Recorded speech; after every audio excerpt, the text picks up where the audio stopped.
एक तरफ जब दो दलित युवक मंदिर में जाते हैं तो उसे पीट पीट कर नालंदा में हत्या कर दिया जाता है, और दूसरे तरफ राम मंदिर में इतनी बड़ी लूट हो जाती है, तब कुछ सत्ता के लोग उसे पचाने में लग जाते हैं। बाबर ने भी मंदिर को ऐसे नहीं लूटा होगा जिस तरीके से इन दिनों में कुछ चोरों ने भगवान राम के मंदिर को लूट लिया। राम को लाने वालों ने भी भगवान राम को नहीं छोड़ा। जिस मंदिर के लिए हजारों लोगों ने अपना बलिदान दिया, लड़ते लड़ते अपना जीवन समर्पित कर दिया, उसके भावनाओं को भी नहीं देखा गया और उसके भावनाओं के साथ खेल लिया गया। सिंधी समाज के लोगों ने 200 किलो चांदी का ईंट राम मंदिर में दिया था, वो तमाम ईंट राम मंदिर से गायब दिखाया जा रहा है।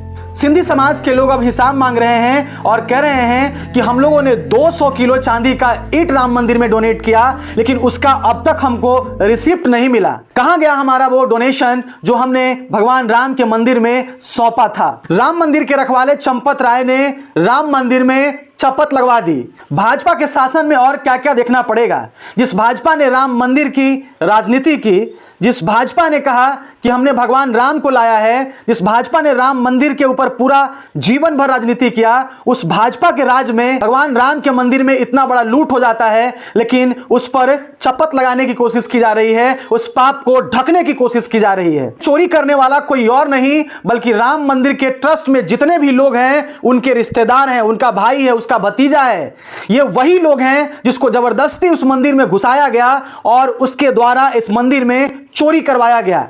आज राम मंदिर के ट्रस्टियों के जो भतीजे हैं, रिश्तेदार हैं, वो उत्तर प्रदेश में जमीन पर जमीन खरीद रहे हैं, और जो कभी किराए के मकान में रहा करता था आज अचानक से करोड़ों का मालिक हो जाता है, एकर्स ऑफ एकर्स का मालिक हो जाता है, होटल का मालिक हो जाता है। चंपत राय का भतीजा चंदन राय ने उत्तर प्रदेश में अचानक से कई बीघा जमीन खरीद लेता है। यह पैसा अचानक से आखिर चंपत राय के भतीजे चंदन राय के यहां आया कहां से? अब सवाल सबसे बड़ा यह खड़ा होता है। दैनिक भास्कर का रिपोर्ट कह रहा है कि जब मंदिर का कंस्ट्रक्शन चल रहा था, मंदिर में जब कंस्ट्रक्शन चल रहा था उस टाइम भी मंदिर के कंस्ट्रक्शन में लगभग 40% कमीशन कमाया गया। 40% कमीशन, सोच लीजिए कि जहां 100 रुपया खर्च हो रहा है वहां पर सीधे तौर पर 40 रुपए की चोरी हो रही थी। और ये चोरी करने वाला कोई और नहीं, जितने भी ट्रस्ट के मेंबर थे उनके रिश्तेदार, उनका भतीजा, उनका भाई और उनका बेटा इसमें शामिल था।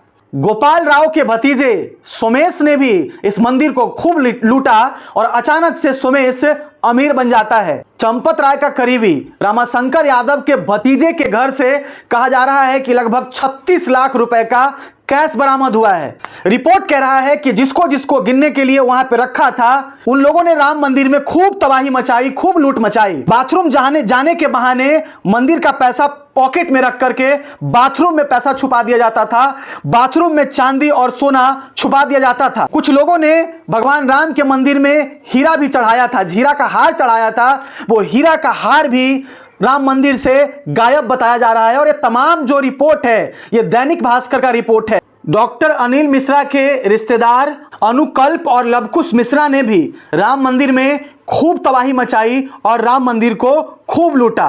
ये तमाम लोग गिनती के टीम में शामिल थे और बाथरूम में जाते थे और सोना को, चांदी को और पैसों को छुपा देते थे। उसके बाद वो लोग वहां से लेकर उसे निकल जाते थे। इनके घर उपले के ढेर में, उपले यानी कि गोईठा के ढेर में लगभग 12 लाख रुपए कैश बरामद हुए हैं। अनुकल्प ने हाल ही में 65 लाख में उत्तर प्रदेश में एक नया मकान खरीदा।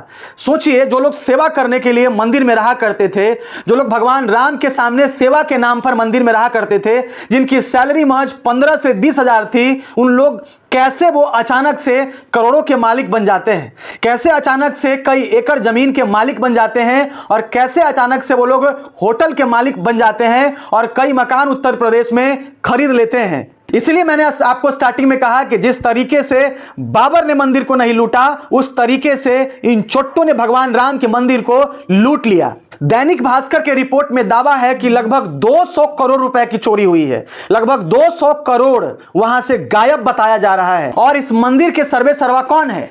इस मंदिर के सर्वे सर्वा चंपत राय हैं और चंपत राय के ऊपर ही मंदिर को शपथ लगाने का आरोप लग रहा है। लोग कह रहे हैं कि चंपत राय ने ही इस मंदिर में चपत लगवाई। चंपत राय ने अपने रिश्तेदारों को लाया, अपने भतीजों को लाया, अपने भाइयों को लाया और चंपत राय और अनिल मिश्रा ने मिल करके इस मंदिर को चपत लगाया। इस मंदिर में खुले तौर पर चोरी करवाया। वहां के सीसीटीवी फुटेज को डिलीट करवाया गया और हटवाया गया ताकि प्रूफ को खत्म किया जा सके और आज उस चोरी पर लीपापोती की जा रही है। 1250 चांदी के ईंटें भी राम मंदिर से गायब बताई जा रही है। कहा जा रहा है कि 1250 चांदी के ईंट राम मंदिर से गायब है। आपके नेता संजय सिंह ने कहा कि भाजपा ने ही राम मंदिर में लूट करवाई है, यानी कि राम मंदिर को लूटा है और ये सारे के सारे पापी लोग अभी मुंह बंद करके बैठे हुए हैं। बाकी इस लूट के बारे में आप क्या सोचते हैं? आप लोग अपनी प्रतिक्रिया जरूर दीजिएगा।